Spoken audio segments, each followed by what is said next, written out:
The Stanley Hotel. Let's start with the Stanley Hotel in Estes Park, Colorado. On the surface, it looks like the perfect mountain getaway. Big white building, pretty views, fresh air. But spend a night here, and suddenly, the air feels a little too heavy. The Stanley first opened in 1909, built by Freeland Oscar Stanley, the guy behind the Stanley steamer cars.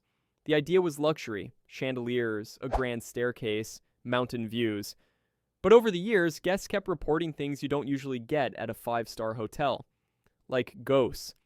People have heard piano music playing late at night when nobody's in the music room. Sometimes they blame it on Flora Stanley, the owner's wife, who loved the piano and apparently never checked out. Guests say they've seen her still playing, though the piano lid is usually locked shut. Room 217 is the hotel's biggest claim to fame. Back in 1911, there was a gas explosion that seriously injured a maid named Elizabeth Wilson.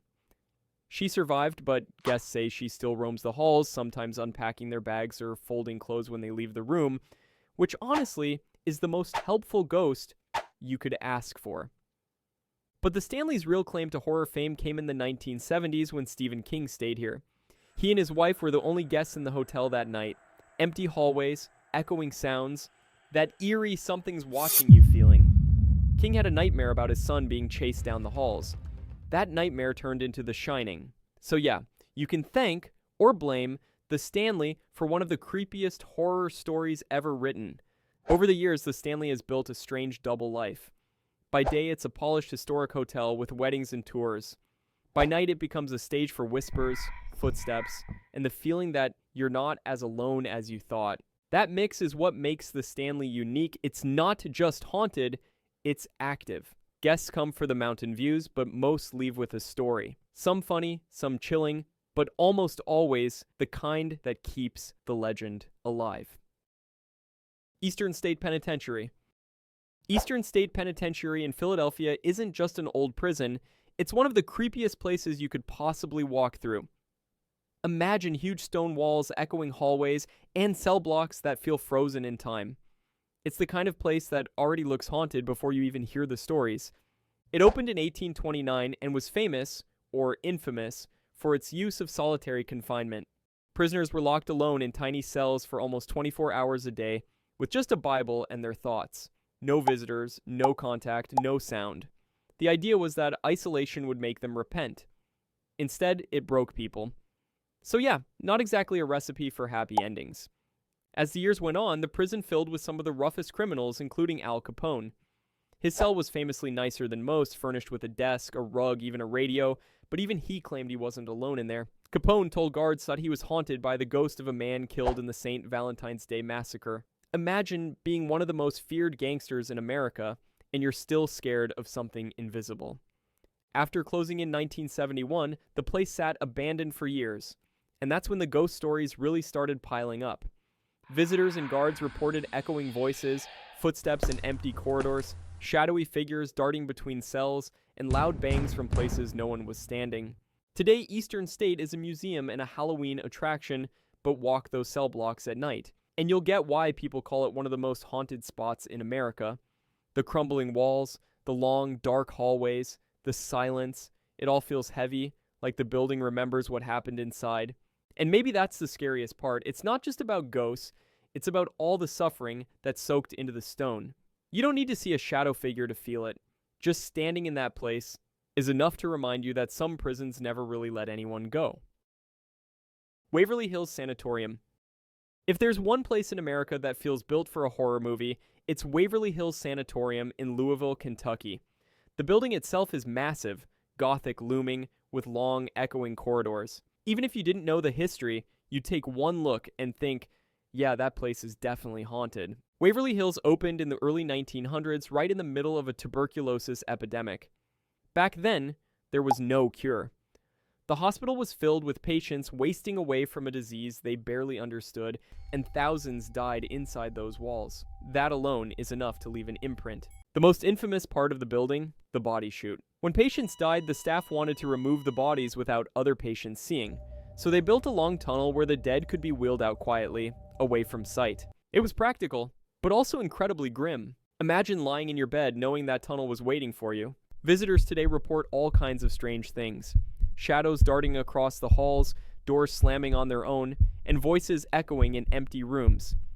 One of the most famous stories is Timmy, the ghost of a boy who supposedly still plays with a ball in the hallways.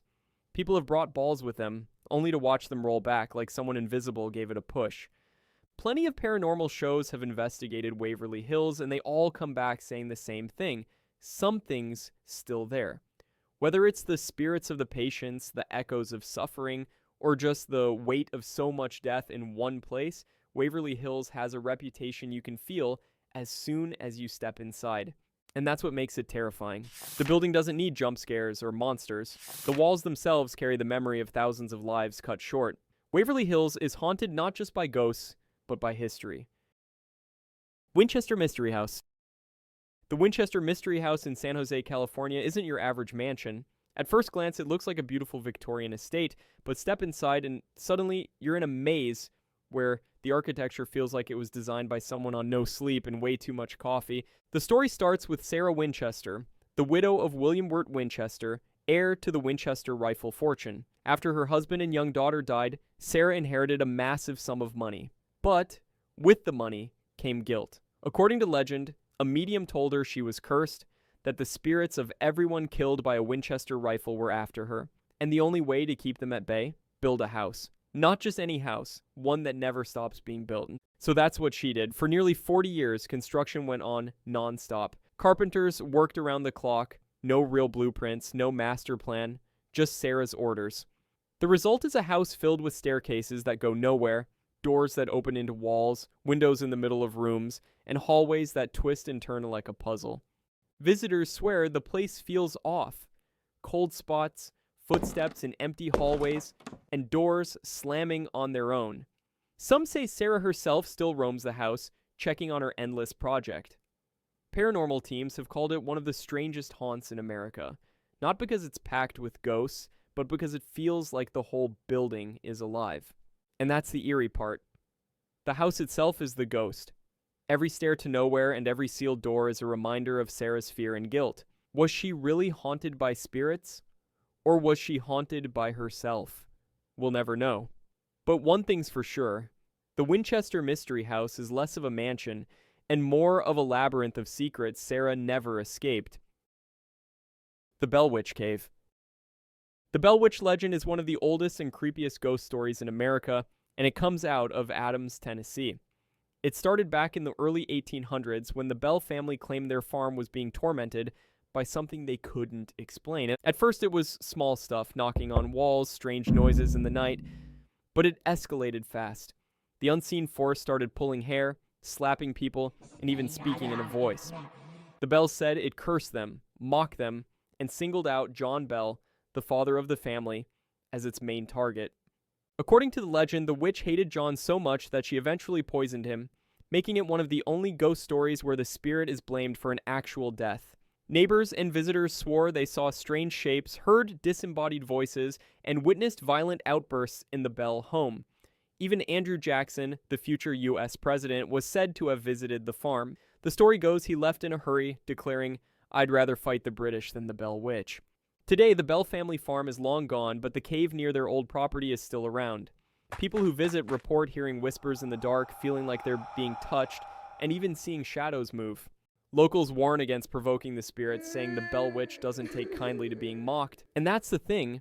Unlike other hauntings, the Bell Witch isn't just a ghost in a house. She became a character in Tennessee folklore, told and retold for over 2 centuries. Real or not, the story has outlived everyone involved. The cave is just a backdrop. The legend itself is what's haunted people all these years. Alcatraz. Alcatraz might be one of the most famous prisons in the world, sitting on its lonely little island in San Francisco Bay. The prison opened in the 1930s and was designed to hold the worst of the worst. Gangsters, killers, escape artists. If you ended up on Alcatraz, it meant you weren't supposed to get out. The cells were tiny, the guards were strict, and isolation was brutal. Some of the most infamous inmates passed through here, including Al Capone and Machine Gun Kelly. Capone even ended up playing banjo in the prison band, which is a weird image. One of history's most feared mobsters plucking out tunes in the yard. But behind the day-to-day, prisoners and guards reported strange things. whispers, footsteps, and screams echoing in the night. Cell Block D, known as the Hole, is where things get especially creepy. Prisoners kept there reported icy cold spots even when the rest of the block was warm. Some prisoners begged never to be sent back to solitary, saying it drove them to the edge of madness. When you add that kind of fear to the island's silence, it's easy to see why so many believed Alcatraz was haunted. These days, Alcatraz is a tourist attraction. People still report hearing cell doors clanging, phantom footsteps, and voices drifting down the halls when the place is empty. And that's what makes Alcatraz different. The hauntings aren't just about ghosts, they're about the history of human misery crammed into those walls. When you walk through the corridors, you don't just feel spooked, you feel the weight of what the place was built for: control, punishment, and silence. And that's a kind of haunting no one can escape. Which haunted spot would you dare to visit? Comment below, hit like, and subscribe for more creepy stories.